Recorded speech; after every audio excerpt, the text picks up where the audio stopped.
Devi. Hello. How are you? I'm good, thank you. Please sit down. Yeah, this is my friend. Hello. Hello. Thank you. Hi Devi, how are you? How have you been? I'm fine, thank you, Pak Julius. Actually, right now, me and April, we just learned about stock. It's quite interesting for us. Can you elaborate more about what you know about stock? Actually, we just read about this book, which is One Up on Wall Street by Peter Lynch. I think it's quite interesting. May I look? Yes, sure. Can you explain more about this book? Do you guys want to order anything first? Oh yeah. Yes, I want to order coffee. Hello, Mas. Oh, okay. Right away.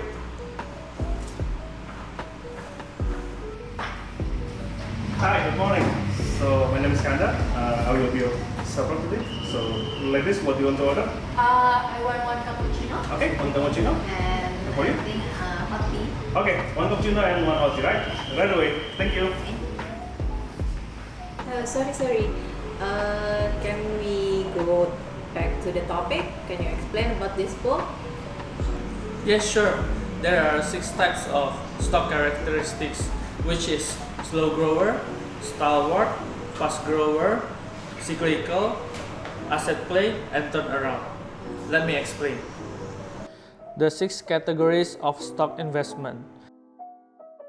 The first one is slow growers, which the stocks that have a slow growth rate and lower than the industry average. They may once were fast growers but could not maintain their growth rate as they grew bigger and can be characterized by the size and generosity of their dividend and are a good asset during recession. The second are the stalwarts. They have an average growth rate as the industry and are usually mid to large companies. According to Peter Lynch, investors can get an adequate return from these stocks if they hold these stocks for a long time, and it is good to have few stalwarts in your portfolio. The third one is the fast growers, which is everyone's first choice and are generally aggressive companies, grow at an impressive rate compared to the industry average and competitors. Peter Lynch recommends fast grower stocks with strong balance sheets and good profitability. The fourth one is the cyclical stocks, which grows at a very fast pace during their favorable economic cycle. The cyclical companies tend to flourish when coming out of a recession into a vigorous economy. Timing is everything while investing in cyclical stocks, and investors need to be able to detect the early signs that the industry is picking up or falling down. The fifth, it is the turnarounds, which characterized as potential fatalities that have been badly hammered by the market for one or more of a variety of reasons but can make up the lost ground under the correct circumstances. Holding turnarounds can be very profitable if the management is able to turn the company, as these stocks can be bought at a very low valuation by the investors.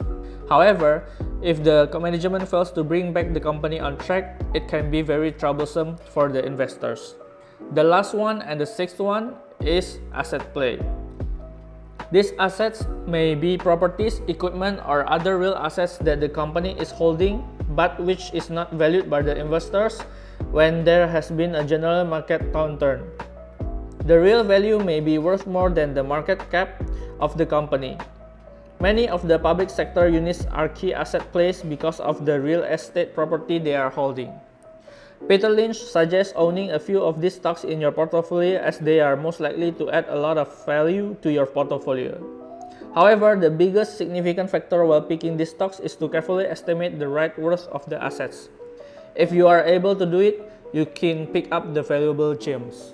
So from that characteristic, which one do you prefer? Among the 6 characteristics, I prefer the turnaround stock the most.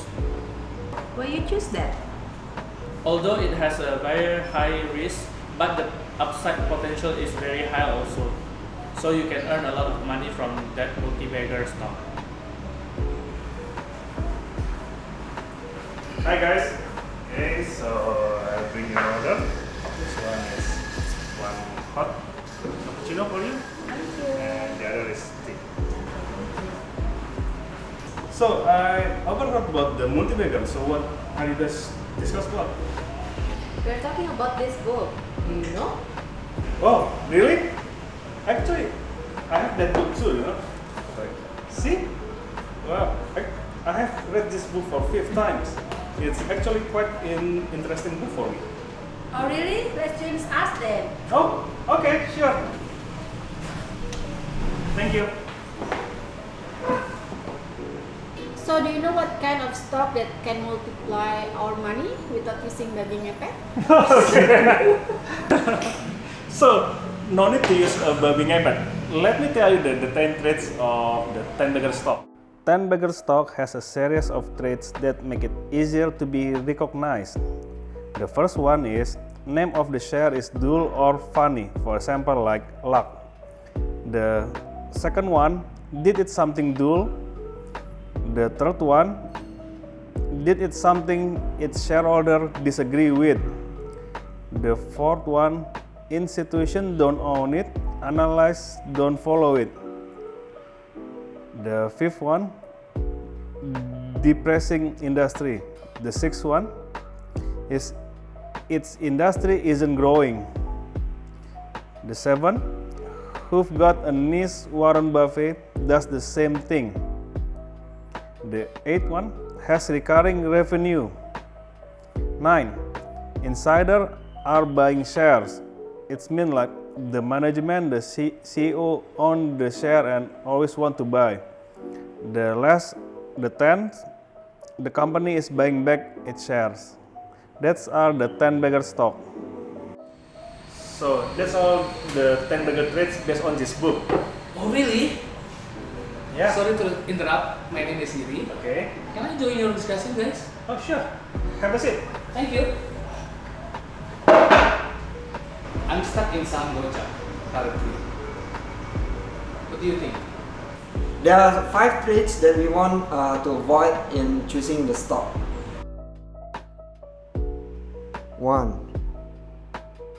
It is in hard industry.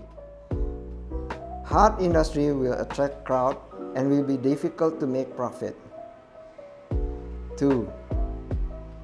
If it is too advertised as the next Google or the next something, this stock gets too much publicity without factual support. 3. The company's way of diversification or diversification. Diversification that makes the company worse will be sold at loss. 4. Company that is dependent on few customers. Without these customers, the company will go south. 5. Watch out for whisper stock. Whisper stock is often a great story without factual substance. These are the 5 traits of reverse 10-baggers. So guys, I think I have some conclusion from our discussion today. As a newbie, we don't have to afraid to try and learn about stocks, and as the book from Peter Lynch said, we have to understand what we are buying, and also with understanding and knowing the risks is already a halfway to win the war. So what do you think? Do you have anything? I want to add more. So there is 6 characteristics of stock, and also there are characteristics of stock that we have to avoid, right? Yes, I think that's right, April. So I want to add more like to know and about the stock, we need to dig more and ask to our friend as well. And patience is the key of success. Thank you so much for the insight. I learned so much today. So what should I do next? Check video part 2 guys.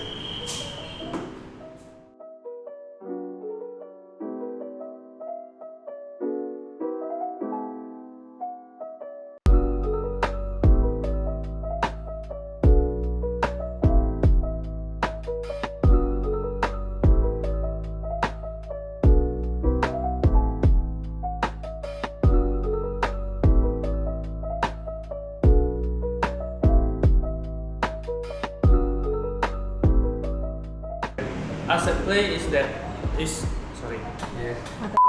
So tired guarding the candle all the night. They can feel it. Kok gak ada suaranya? Oh ya? Really? Because I'm stuck at saham gocap, guys. Oh yeah? Sorry to interrupt. It's okay. Wow. Yeah.